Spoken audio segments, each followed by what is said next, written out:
Hadis yang ke-5. Okey, hadis yang ke-5 hadis Abi Sa'id Al-Khudri radhiyallahu an. Ya. Qala Rasulullah SAW, idza shalla ahadukum ila syai'in yasturuhu minan nas fa arada ahadun an yajtaza baina yadayhi falyadfa'hu. Ni lain bab cerita tuan. Kalau kita semayang, kita dah ada sutrah, dah buat dah, ini sejadah kita, ini ridak kita, ini soft kita, kita dah ada sempadan zon larangan kita. Tiba-tiba tuan-tuan ada orang lalu, apa nak buat? Nabi kata falyadfa'hu, boleh tolak orang tu. Kalau di negara Arab tuan-tuan, kita biasa tengoklah dia orang akan buat channel lah, dia akan halang supaya jangan lalu. Aku tengah semayang, aku tengah khusyuk, aku tak nampak ni tengah khusyuk ni, tangan jinak kan. Jadi maksudnya itu memang hadis membenarkan falyadfa'hu, boleh halang orang tu.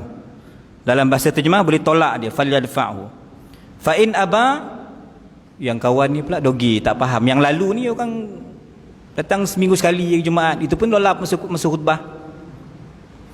Aba, dia tak faham apa hukum apa ni, semayang mana boleh halang-halang.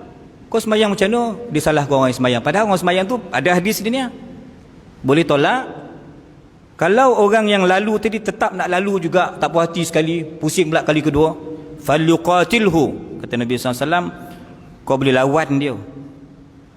Orang yang semayang ni boleh lawan orang yang lalu tu. Tuan-tuan cuba bayangkan, Nabi cakap ni, maknanya benda ni besar. Lalu depan orang semayang ni dosa besar.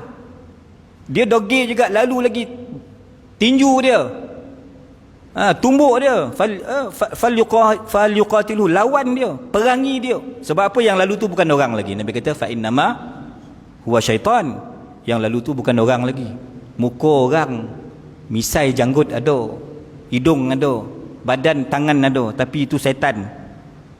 Tuan-tuan sekalian, ada riwayat kata sebab fa innama ahul qarin, dia lalu tu bukan dia tu, qarin dia, hantu dia yang lalu tu sama dia tu. Sebab tu tak faham-faham.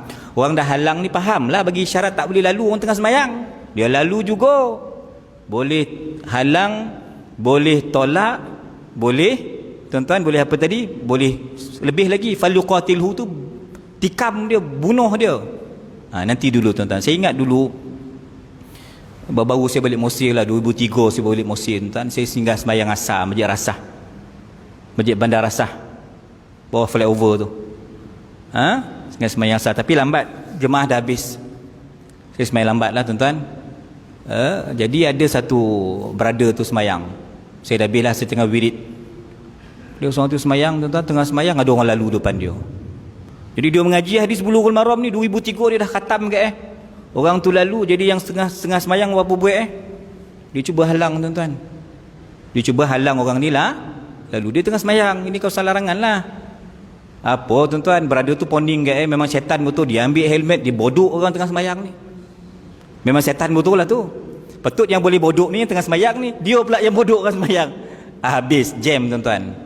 Ini yang saya tengok sini masa tu 2003.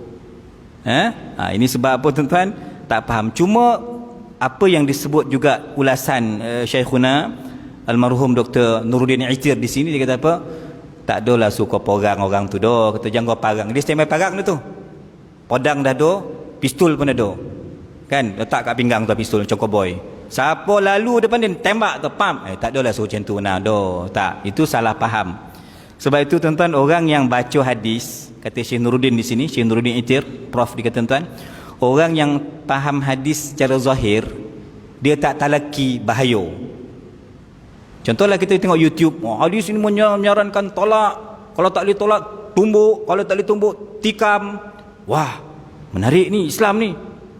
Cuba bayangkan tuan-tuan, takkanlah tengah semayang, halang tadi perbuatan yang ringkas lah, dimaafkan lah. Tengah semayang kau nak melangkah, kau dah kiblat, kau ke mana, kau tikam, kau tinju dia, kau berguling-guling, semayang apa nama tu? Faham tuan-tuan? Maknanya kata Syekh di sini, kalau orang buat zahir hadis ni, nampaknya lah dia tak faham maqasid syariah, nampaknya lah kau tak mengaji. Jadi huraian itu perlu difahamkan mengikut huraian para ulama, bukan sekadar membaca zahir hadis semata-mata. Okey, saya katakan tuan-tuan beginilah, maksudnya untuk kita halang macam ni boleh, tolak itu okey lah, tapi lebih daripada itu tuan-tuan, itu batalkan semayang, itu cerita lain.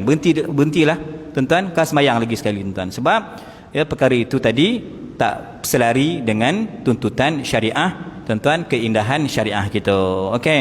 Jadi hati-hati tuan-tuan, jangan lalu Taib. Kalau kita ditegur, kalau katalah kita di Mekah, kita di Mesir, kita nak cuba lalu kan, ada Arab, kita hormatilah dia sebab dia faham hadis ada macam tu. So kita pandai-pandailah, carilah jauh sikit pun tak apa. Yang penting kita tak melakukan perkara yang mengganggu orang yang sedang solat. Okey.